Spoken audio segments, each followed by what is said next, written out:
नमस्कार। श्री शिव महापुराण में एक ऐसा अद्भुत उपदेश है जहां स्वयं महादेव ब्रह्मांड के सबसे बड़े रहस्यों से पर्दा उठाते हैं। और जानते हैं ये ज्ञान कब दिया गया? जब सृष्टि के रचयिता ब्रह्मा और पालक विष्णु खुद एक गहरे संशय में पड़ गए थे। तो आज की हमारी ये चर्चा कहाँ से शुरू होगी?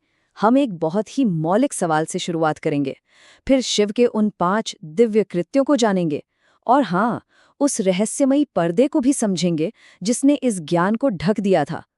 और आखिर में ओंकार मंत्र के जरिए मोक्ष के रास्ते को देखेंगे।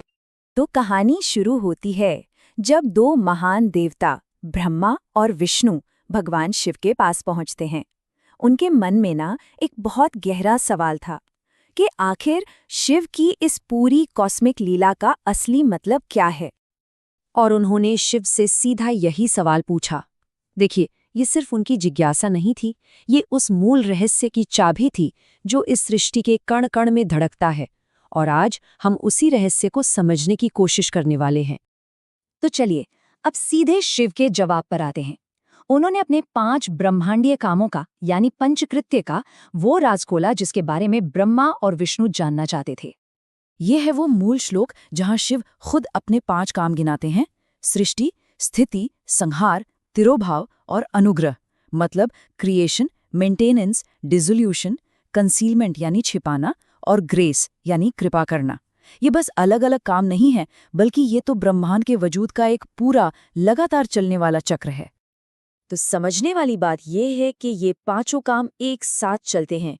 सृष्टि, स्थिति और संहार, ये तो एक साइकिल है, लेकिन ये जो चौथा काम है तिरोभाव यानी माया का पर्दा, यही हमें इस सच्चाई को देखने से रोकता है। और 5वां काम अनुग्रह, वही दिव्य कृपा है जो इस पर्दे को हटाकर हमें आजाद करती है।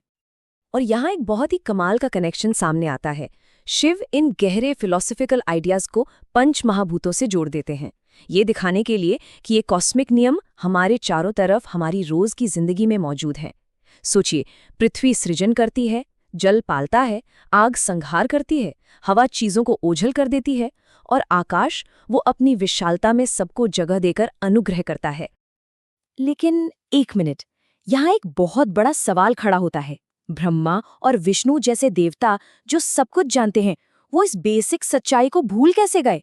सच कहूं तो यही इस कहानी का सबसे जरूरी मोड़ है, जो हमें हमारी अपनी चेतना के बारे में बहुत कुछ सिखाता है। शिव साफ साफ बताते हैं कि ये कोई मामूली भूल नहीं थी, ये मोह था, एक तरह का आध्यात्मिक भ्रम जो वक्त के लंबे फेर और परम चेतना से ध्यान हटने पर पैदा होता है।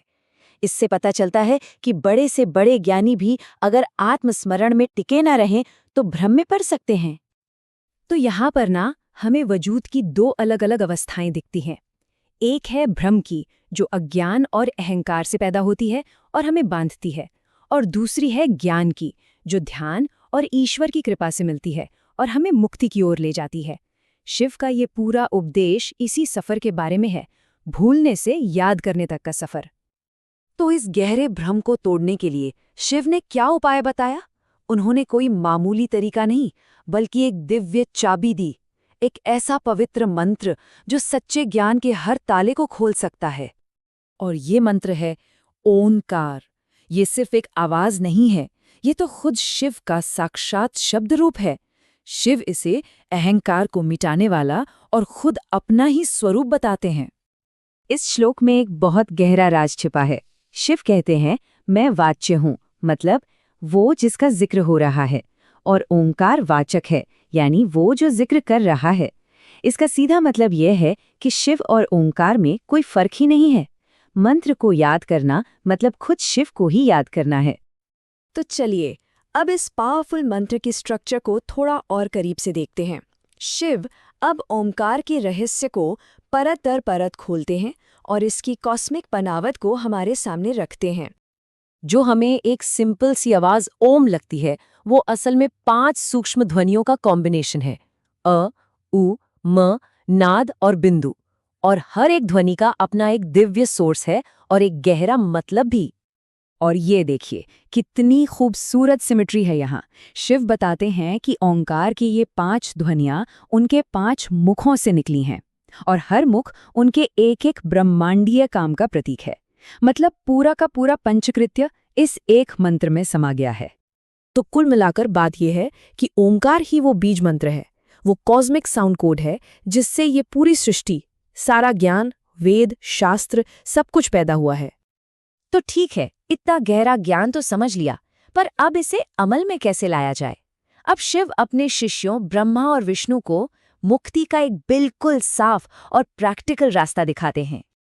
और उनके निर्देश बहुत ही साफ हैं।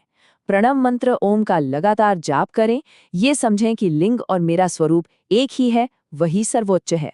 ओंकार मंत्र का इस्तेमाल करके लिंग की पूजा करें, और उन्होंने ये भी बताया कि पूजा के लिए सबसे अच्छे समय चतुर्दशी और आद्रा नक्षत्र के दौरान होते हैं। शिव ये भरोसा दिलाते हैं कि इस रास्ते पर चलने से ज्ञान सिर्फ किताबी नहीं रह जाता, बल्कि एक पक्का और जिंदा अनुभव बन जाता है, और जो परम लक्ष्य है, मोक्ष, वो बहुत आसानी से मिल जाता है। और इस आखिरी श्लोक के साथ ये दिव्य उपदेश पूरा हो जाता है। ज्ञान देने के बाद जैसे ही उनके शिष्य उस रास्ते को समझ गए, शिव उसी पल अंतर्ध्यान हो गए। ये दिखाता है कि ज्ञान का असली मकसद गुरु पर निर्भर होना नहीं, बल्कि खुद को जानना है। तो ये प्राचीन ज्ञान हमें एक बहुत गहरे सवाल के साथ छोड़ जाता है। अगर एक ध्वनि यानी ओंकार में पूरी सृष्टि को बनाने और मिटाने की शक्ति है, तो हमारे अपने शब्दों में, हमारी अपनी आवाज में कितनी रचनात्मक या विनाशकारी शक्ति छिपी होगी। हमारे शब्द हर पल क्या रच रहे हैं, इस पर सोचना तो बनता है।